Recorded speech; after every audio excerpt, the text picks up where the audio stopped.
Example 2 says determine whether the following functions are continuous at the given x value. Justify your answer using the continuity test. If there's a discontinuity, identify the type. So we have this function again, and it is a piecewise function. So if our x value is greater than -3, we use the top equation. If our x value is less than or equal to -3, we use the bottom value. And we want to know at x equals -3, which is a little weird because that's our breaking point here.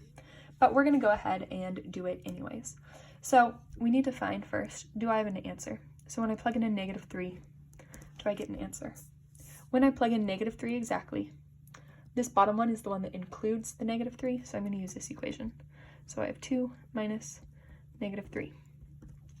2 minus -3 is the same thing as 2 plus 3, which is 5. So f of -3 equals 5. So yes, we have an answer. Then we need to try to find the limit. The limit as x approaches -3 of f of x. So this time I'm going to use my calculator instead of Desmos, just because I want to show you how to use both of them. So for this, I'm going to type in 3x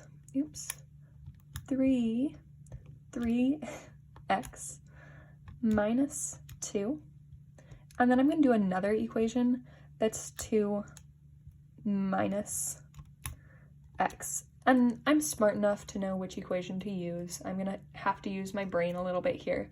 Desmos, I would do it the same way. I would just write 2 separate equations, and I just use one of them for the first equation and one for the second equation. So before I even get there, I am going to put my -3 here. If I go to the left of -3, if you're thinking about a number line, to the left of -3 would be -3.1. And to the right of -3 on a number line is actually -2.9. Then as we get closer, it's -3.01, -3.001. On the other side, it would be -2.99 and -2.999. Now to help my brain with this one, because this -3 is like the weird part, I'm going to write which equation I use where. So if x is greater than -3, I'm going to use this equation. So all of these ones, I'm going to use my 3x minus 2 equation. If x is less than or equal to -3, I'm going to use my 2 minus x equation. So that's just going to help me remember which one to use. When I graph this, I get 2 lines.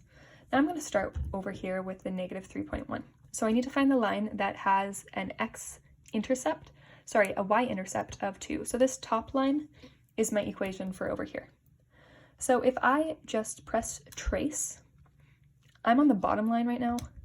I want this top one. And then I can type in -3.1, and it gives me an answer of 5.1.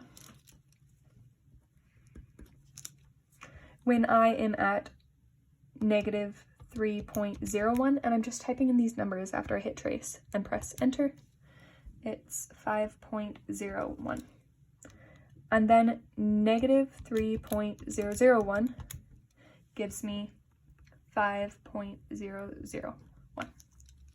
So it looks like I'm getting closer here to 5 when I use this equation. When I swap over to my other equation, I'm going to press the down arrow just to get to my other equation. And you can see I'm on this equation now. I always start farthest away and get closer. That just helps my brain remember, hey, this is the way I'm going. This is what I'm trying to get closer to.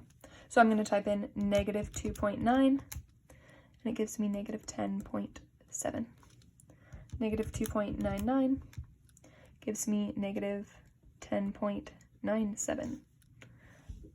-2.999 gives me -10.997. So it looks to me like I'm just getting closer to 11 here. So then looking at this, as I approach -3 from the right and from the left, I do not go to the same answer. So my limit as x approaches -3 of f of x does not exist. And this is a piecewise function. These are going to different numbers. They're not going to infinities. So from that knowledge, I know that there's a discontinuity, and the type of discontinuity is our jump discontinuity.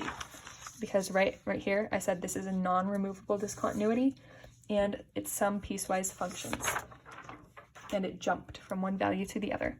So we have a jump discontinuity